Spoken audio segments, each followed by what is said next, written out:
Hello and welcome to the 5th episode of Moton Geography's Country Series. This video, we will be featuring none other than the southwestern African country of Angola. Stay tuned for more.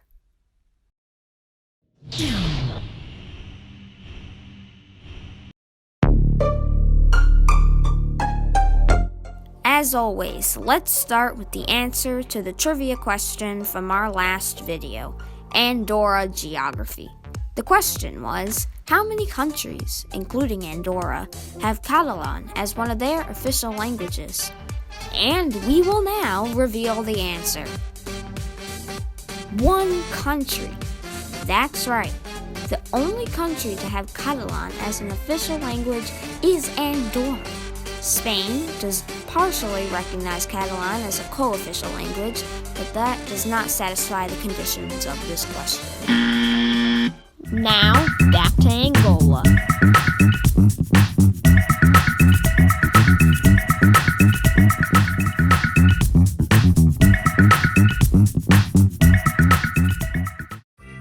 Anyway, let's get back to Angola. Angola is a large African nation located on the Atlantic coast of the southern part of the continent Africa. The nation mainly borders Namibia to the south, Zambia to the east, and the Democratic Republic of the Congo. Angola also has a small border with the Republic of the Congo through a small exclave. To the west, Angola borders the southern part of the Atlantic Ocean, totaling to a coastline around 1,600 kilometers. Angola is primarily made of coastal plains, which extend far inland, only to be cut off by plateaus and mountains more towards the east. On the coast, towards the north, is the capital city Luanda, a large port city along the Luanda Bay, with a population of 2.572 million. A large central plateau known as the Bai Plateau dominates much of the inland terrain, stretching from the southeast north. As Angola contains one of the most expansive and diverse resource fields, the mining industry is very prominent and yields great economic potential. This ties into a greater scheme of geopolitics and corporate interests, which we will mention later in the video in a brand new section, Economics. Other natural features include a rainforest in the north and the exclave Cabinda. We will talk about Cabinda more in a brand new section, Politics.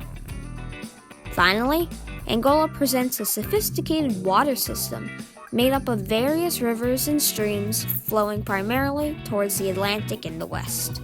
Politics, economics, all concepts relating to the socio-economic circumstances of a country. Well, let's focus on the people. Angola, as in 2019, had a population of 31,933,017 people, making Angola the 46th most populous country in the world and the 14th most populous in Africa. The area of Angola, meanwhile, is at 481,400 miles. Finally, let's finish our basics with the flag of Angola.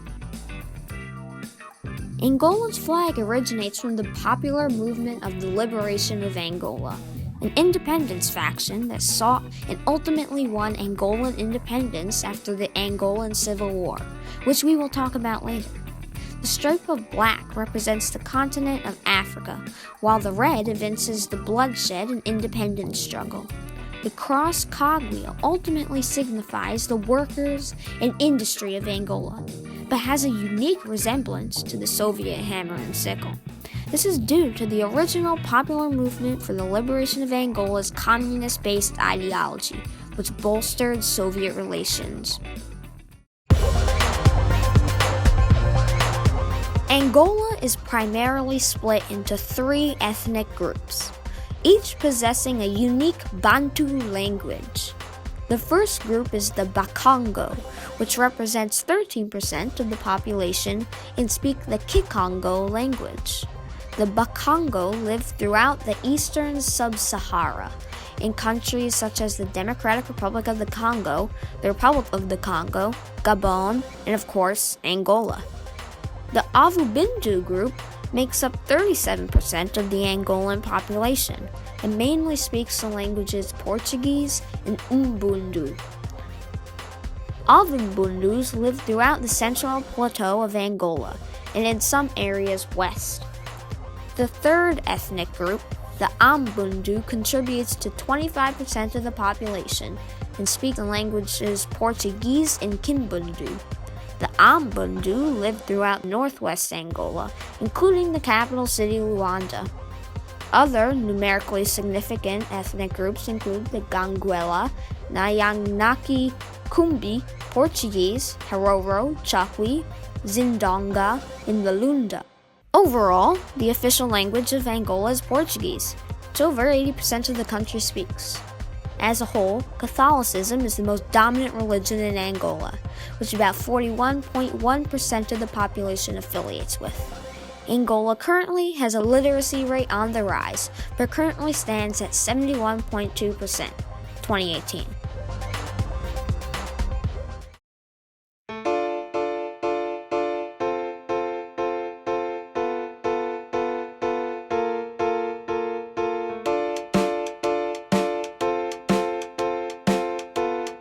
Throughout the area bordering and inside of the central plateau of Angola is a region of mountains and generally elevated terrain.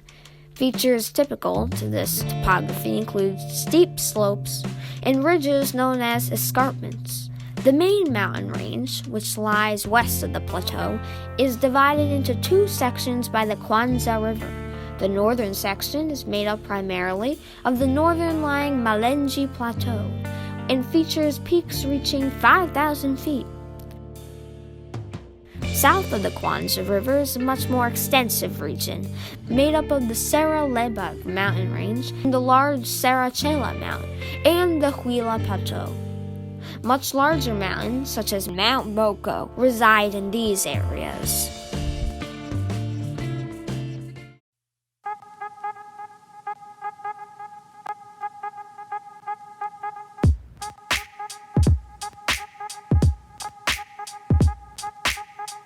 Due to Angola's latitude and climate, deserts are common across the country. One of the larger deserts in the region is the Namib Desert, which originates in northern South Africa and stretches across the coast of Namibia into the southwest corner of Angola. The Namib is not only one of the oldest deserts in the world, with an age of approximately 55 to 80 million years, but also one of the driest. The Angolan extension of the Namib, known as the Mocamedes Desert, has unique natural components such as the Welwitschia mirabilis plant and a large iron ore reserve.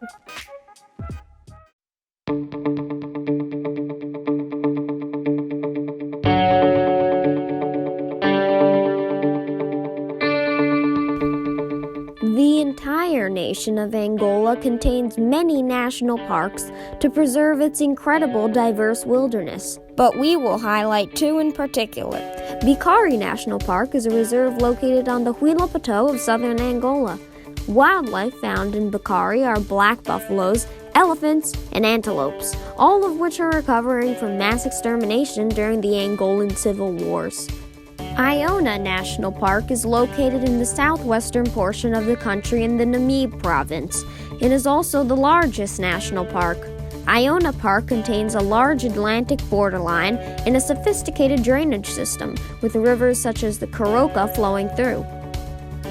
Mainly desert-adapted vegetation and subcoastal plants live in the park, and the Welwitschia mirabilis, a plant specific to the Namib Desert. Animal life common to the Iona Park includes certain reptilians and even some cheetahs.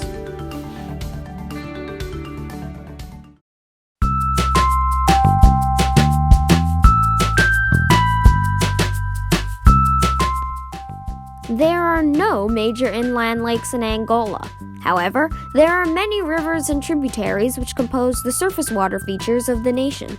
Most of the rivers flow from the central uplands, the highest part of the plateau, and flow outwards into the lower regions. Some of the rivers flow westward into the Atlantic Ocean and provide irrigation to the arid land and coastal areas. Other rivers flow south into the Zambezi River system, which empties into the Indian Ocean. The Kwando and Kubango rivers both drain southeast to the Okavango Swamp. Northerly flowing rivers like the Kwango River merge into the Kasai River, which is a tributary to the massive Congo River. Only a couple rivers in Angola are navigable by large ships.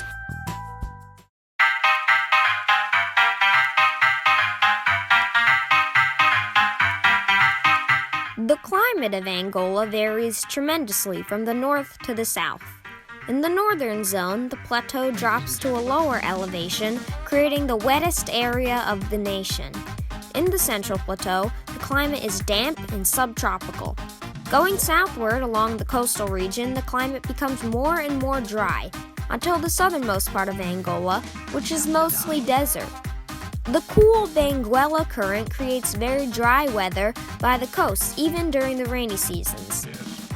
In the warmest month of the year, April, the average temperature is 25.1 degrees Celsius, or 77.2 degrees Fahrenheit, while in July, the coolest month temperatures average 24 degrees Celsius, or 75.2 degrees Fahrenheit. Angola is also affected by a variety of severe weather events due to its diverse climate. Frequently, harsh storms hit the nation in April, the wettest time of the year, which can also lead to flooding. In contrast, Angola has also had widespread droughts, which have, in combination with soil erosion, proven disastrous to rural farmers.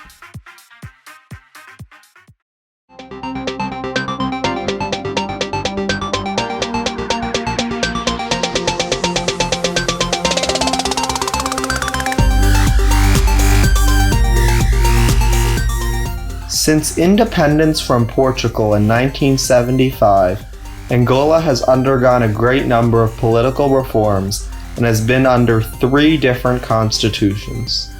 The current government of Angola was constructed in 2010 and modeled off the constitution of Botswana and South Africa.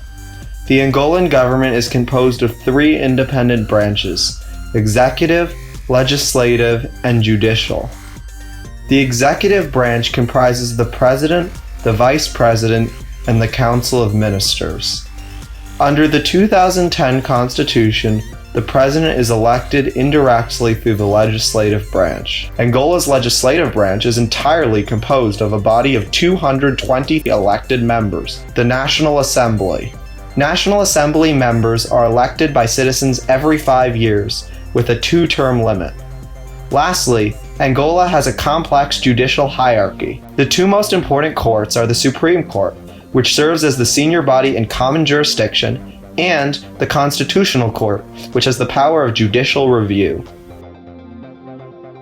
There are 3 major political parties in Angola: the National Liberation Front of Angola, the National Union for the Total Independence of Angola, and the Popular Movement for the Liberation of Angola. Although united in the war against Portugal for independence, these rival factions turned against each other in a 26-year-long civil war, ending in 2002. There are still, however, political tensions in Angola, making its democracy unstable. Angola is a member of many international organizations, including the United Nations and the more exclusive Community of Portuguese Language Countries, or CPLP. During the Cold War, Angola was allied with the Eastern Bloc, and thus relied economically on the USSR and allies. Since its collapse, however, Angola has made efforts to expand its relations with many Western nations, such as the United Kingdom and the United States. Another important region to discuss is Cabinda, an exclave of the Angolan mainland. Cabinda was acquired by the Portuguese Empire in 1885, despite pushback from local independence movements. Cabindan residents still believe in pursuing independence, especially since the Angolan Civil War.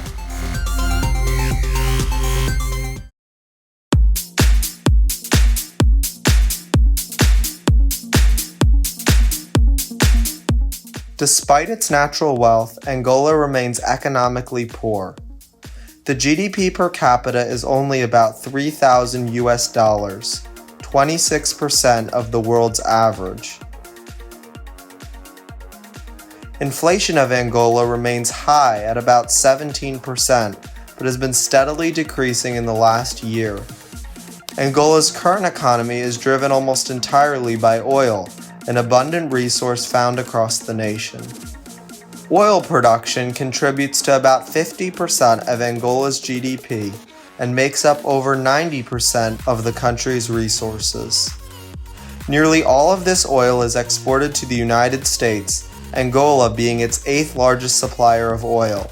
In recent years, Angola's economy has suffered from lower oil prices and production levels. In response, the Angolan government has begun to institute various economic reforms in order to increase the competition and growth of the private-led oil sector. Prior to these actions, much of the Angolan oil was controlled directly by the state. Besides oil, Angola has other agricultural and industrial developments in its economy. 85% of Angolans work in agriculture, while only 15% work in industry. Angola exports bananas, sugarcane, coffee, sisal, and corn, among other agricultural products. Angola is also the 3rd largest producer of diamonds, but struggles to utilize the full economic benefit of diamonds due to corruption and smuggling. In fact, Angola loses about $375 million annually to the smuggling of diamonds. Still, diamonds and iron, another resource found in Angolan mines, are an essential part of the Angolan economy. It's time for Angola Geography Trivia. And the question is, which famous Cuban revolutionary figure was sent to Angola to train and support Angolan rebel troops? For the answer, make sure to tune in to our next video. Thank you for watching Angola Geography, presented by Moton Geography Center. Make sure to like this video and subscribe to this channel. Special shout out to Keaton Suku and Christian McKay, whose generous contributions made this video possible. You can help us too by contacting motongeo@gmail.com or by checking out our Patreon at www.patreon.com/moton. Link in the description. Our next video, Antigua and Barbuda Geography, will be coming out soon, so make sure to follow us on Twitter, Instagram, and Facebook at Geography Moton or Moton Geography Center for weekly updates and info. Until then, Moton Geography wishes you well.